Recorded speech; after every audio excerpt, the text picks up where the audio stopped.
Regresamos con argumentos, seguimos en vivo a través de la señal de Globovisión, un tema que ustedes pues nos han pedido y que seguimos conversando y abordando siempre con un enfoque propositivo, revisando las alternativas, haciendo una radiografía del panorama político y económico en líneas generales. Como adelantábamos antes de la pausa, tú mencionabas Venezuela, tiene petróleo y es un recurso que, bueno, tiene todavía para producir, para exportar. Sin embargo, entendemos la situación de la industria petrolera hoy en nuestro país, además del tema de las sanciones. Sí, la cuestión es que parte de las 5 propuestas que hemos de alguna manera, o 5 bases para el aumento salarial, parten como, digamos, derivan de lo que es para mí más necesario y más importante, que es un acuerdo nacional. Un acuerdo nacional, un gran diálogo donde estén academias, partidos políticos de oposición, gobierno y muchos sectores, gremios, sindicatos, donde de alguna manera nos pongamos de acuerdo y se ponga fin a la pugnacidad extrema que existe en la actualidad. Eso permitiría hacer cambios democráticos que conducirían a la flexibilización o eliminación de las sanciones. Sin esos cambios democráticos, sin esa flexibilización política, sin la libertad de presos políticos, por ejemplo, y sin la posibilidad de tener una elección nacional abiertamente observable por la comunidad internacional, es difícil que las sanciones se eliminen.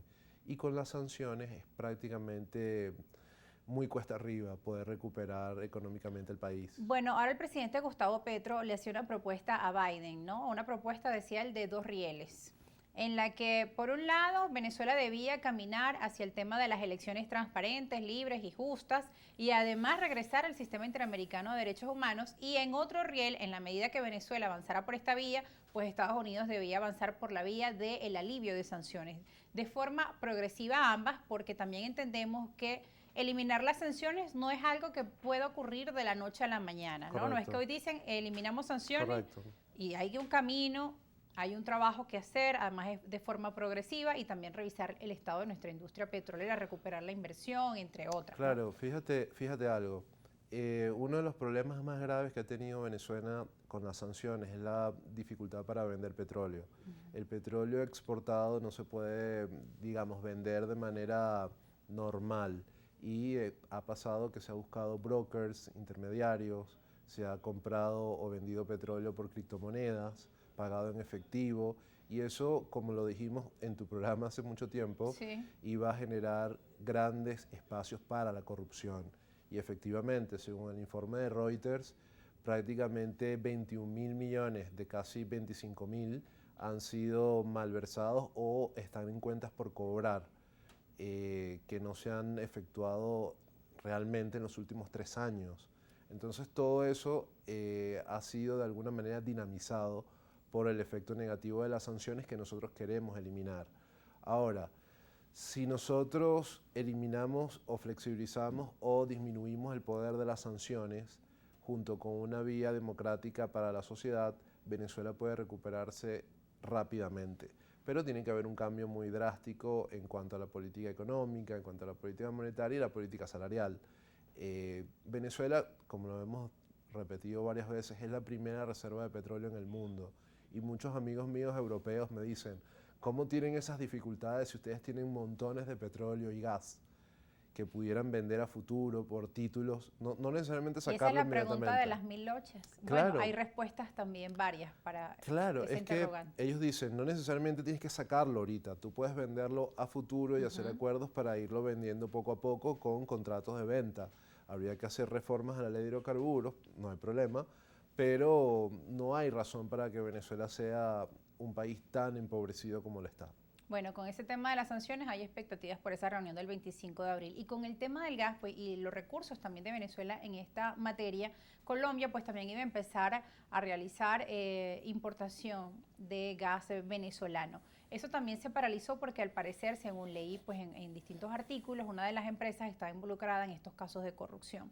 Mientras que por otro lado, ayer también veíamos al presidente Nicolás Maduro en una reunión con su par de Bolivia, a quien le decía que íbamos a alcanzar unas relaciones en una nueva dimensión, en un nuevo nivel con el tema de acuerdos gasíferos, y que Bolivia además tiene una experiencia importante y con resultados tangibles y positivos en este tema gasífero, ¿no?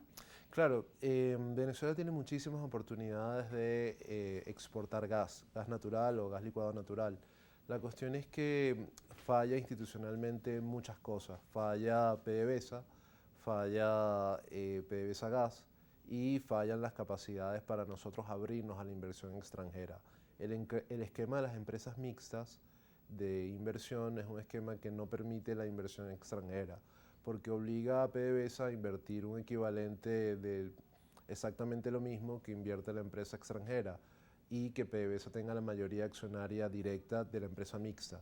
Venezuela y PDVSA no tienen capacidad de inversión en la actualidad y por eso esa reforma de la ley de hidrocarburos es necesaria para impulsar proyectos de exportación de gas. Venezuela, dicen varios expertos, que el gas que ventea o quema es prácticamente igual al gas que exporta Bolivia diariamente. Es un enorme desperdicio de recursos. Y otra cosa que no hemos hablado que me parece muy importante, la cuestión de la transparencia. Tenemos que saber los datos. Hay una censura tremenda de la data institucional, no sabemos cuál es la inflación del mes pasado, de octubre del año pasado, no sabemos cuál es el PIB por sectores. Hay un secuestro de la data terrible y eso hay que cambiarlo. Y difícil para los economistas, bueno, y para todos los periodistas claro, también, para en líneas generales, poder examinar la situación y para real. invertir, exacto. Si tú quieres invertir en un país, tienes que saber cómo está. Y lo otro, la transparencia. La cuestión de la corrupción no es una cuestión de personas deshonestas, es una cuestión de una arquitectura que permite que personas puedan robar el erario público. Si tú oscureces todas las cifras, si tú no publicas nada, si tú prohíbes que la información corra y que esté disponible, le abres la puerta a la corrupción. Entonces la cuestión es abrir los libros, abrir las cuentas y permitir que el ciudadano pueda hacer auditorías y fiscalizar y que periodistas, instituciones puedan revisar qué es lo que está pasando con las cifras, con las exportaciones, con todas las cosas. Si eso no pasa, no importa que metan preso a 300.000 personas.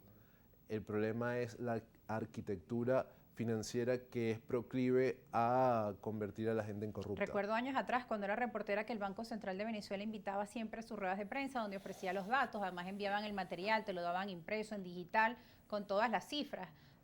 No recuerdo desde qué fecha se dejó de compartir esta información de forma pública. Lo que pasa es que los datos fueron apagándose. Desde 2005, por ejemplo, no se publica el cuarto censo industrial. Desde 2008 la encuesta de presupuesto familiar no se publica. Desde 2009 la encuesta nacional de presupuesto familiar tampoco se publica. Y ha habido cosas que se han ido año a año eliminando. El PIB no se publica, de lo que más o menos estabas preguntando, desde el primer trimestre de 2019. Imagínate, el PIB, que es la cifra más importante de la economía, la inflación no se publica desde octubre de 2022 y lamentablemente el año pasado el Banco Central lanzó una especie de revistilla o folleto donde dijo que en los 3 primeros trimestres el PIB creció 17%. El problema es que no nos dice cuánto fue el crecimiento de 2021 o de 2020, entonces no hay un parámetro real y es absurdo. Comparativo. Exacto, es absurdo que existan cifras de los 3 primeros trimestres de 2022 y no existan cifras de 2021. Claro. Son parte de la censura. De las preguntas y de los llamados que se realizan pues a las instituciones, al gobierno para la transparencia de datos, ¿no? Porque en medio de la opacidad es cuando surgen además pues otro tipo de análisis. Ellos ya queda es como a cada quien realizar sus propias cuentas y de forma, ¿no? Claro. Cada quien haciendo sus propias conjeturas. Exacto, de la porque entonces si el gobierno funciona así, los directores de cualquier empresa estatal o de cualquier departamento hacen lo mismo. No rinden cuentas, no publican datos, no publican estadísticas y cuando hay oscuridad ellos pueden meter empresas propias, hacer negocios oscuros, hacer robos, fraudes y toda la corrupción es la culpable de falta de hospitales, falta de alimentos, falta de salario. La corrupción es un cáncer tremendo. Bueno, y así está la sociedad y así está la vida, ¿no? Una radiografía de nuestro país, lamentablemente con unos montos altísimos productos de la corrupción, dándose vidas, fiestas de lujo. En Dubái. En Dubái y otros pues lamentablemente viviendo una situación paupérrima, en hospitales buscando insumos, medicinas, cómo pagar los laboratorios. Bueno, ustedes la realidad la conocen como yo. Ahí vimos una noticia de un niño que falleció lamentablemente por comer de la basura y además no encontrar un servicio en una emergencia. Esto sucedió en el interior de nuestro país, en Maturín. Entonces vemos noticias como estas y el contraste es duro y nos llena muchas veces de desánimo, pero hay que también pensar en las propuestas y en exhortar, también usar nuestro papel de ciudadanos. Nos vamos a la pausa, al regreso seguimos con más argumentos.